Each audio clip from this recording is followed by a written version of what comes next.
بسم الله الرحمن الرحيم. مع الامتحان المحلي للمستوى السادس ابتدائي.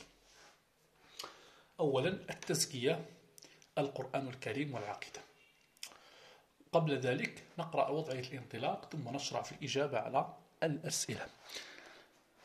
جلست مع صديق لك في المدرسة وجدته مهموم ومنكسر وأردت أن تبعث فيه الرضا والتفاؤل، وتجاذبت معه أطراف الحديث حول ما درسكم الأستاذ في بعض السور من قصص جميلة في القرآن حول الرسل وبعثتهم ونساء صالحات عرفن بالصبر والتفاؤل مثل آسية وامرأة عمران، وأخبرته أنك قرأت قصصا أخرى من خلال قراءتك اليومية للقرآن، وقد سألته إن كان قد رآها في ورده اليومي، وصرح لك أنه لا يقرأ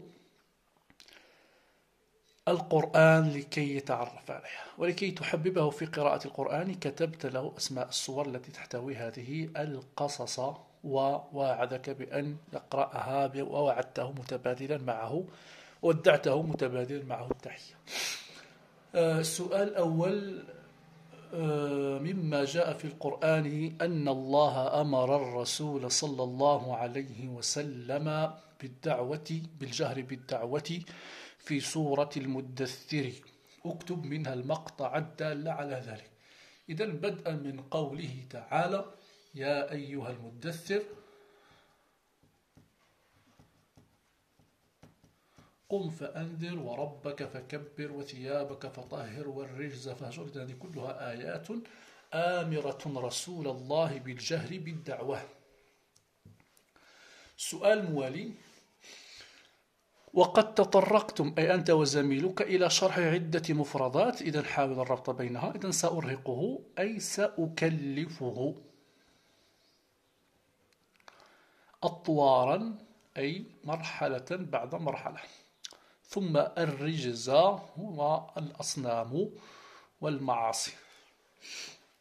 ثالثا: ما القاعدة التجويدية في كلمة أطوار؟ إذن عندنا في حرف الطاء القلقلة أطوارا، ثم عندنا المد أطوارا كنسميه المد القصير.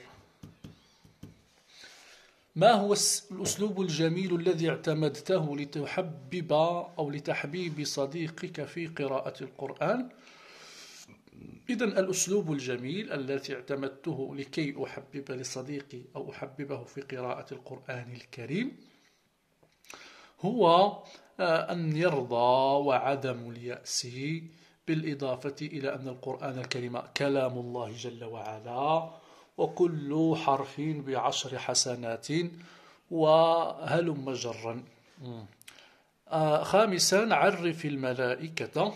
إذن هي مخلوقات من نور يطيعون الله ولا يعصونه، ولكل ملك مهمة كلف بها نقطتان كجبريل وإسرافيل عليهم السلام.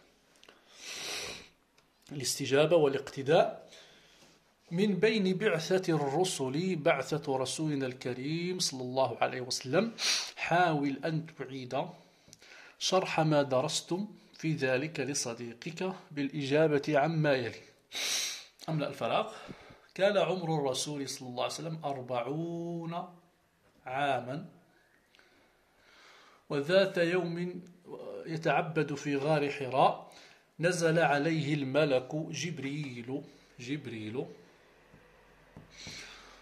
وقام بتبليغه رسالة الإسلام، وأول ما نزل عليه من القرآن هو بداية سورة العلق: اقرأ باسم ربك الذي خلق. وكان من أول من آمن به زوجته خديجة رضي الله عنها، وابن عمه علي بن أبي طالب، وصاحبه أبو بكر الصديق. وقد دامت الدعوة السرية 3 سنوات في دار الصحابي الجليل الأرقم ابن الأرقم. سؤال ثاني: ومما جاء به الرسول صلى الله عليه وسلم من العبادات الصلاة، منها ما هو مفروض ومنها ما هو مسنون. حاول تصنيف ذلك حسب الجدول. إذن الصلوات المفروضة عندنا هنا هي صلاة الصبح، هي صلاة العشاء، ثم صلاة العصر، وما تبقى هي صلوات سنة أو مسنونة. أتم الحديث يقول الرسول صلى الله عليه وسلم: من قام رمضان إيمانا واحتسابا غفر له ما تقدم من ذنبه. القسط والحكمة: ضع علامة أمام النساء الكاملات اللواتي ذكرهن الله جل وعلا في القرآن الكريم. إذن امرأة فرعون ومريم ابنة عمران. أما امرأة نوح وامرأة لوط فذكرهما الله بأنهما كانتا كافرتين. ماذا استفدت من قصة امرأة عمران؟ استفدت الرضا بقضاء الله وقدره واليقين فيه، يعني أن الله جل وعلا حتما سينصر المظلوم وسيرزق الفقير وسيشفي المريض، الله تعالى لن يضيع أحدا.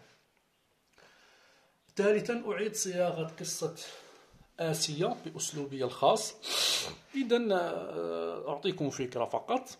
آسية بنت مزاحم زوج فرعون أو زوجة فرعون، هي امرأة كانت مؤمنة بالله تعالى وموحدة لله تعالى، وكانت تخفي إيمانها عن فرعون، فلما علم بكفرها به وإيمانها بالله تعالى عذبها عذابا شديدا وأذاقها العذاب حتى ماتت. وأثناء موتها رأت قصرها في الجنة فضحكت، فكانت هي تضحك من فرحها بقصرها في الجنة، وظن فرعون بأنها كانت تضحك من العذاب أو أنها فقدت عقلها.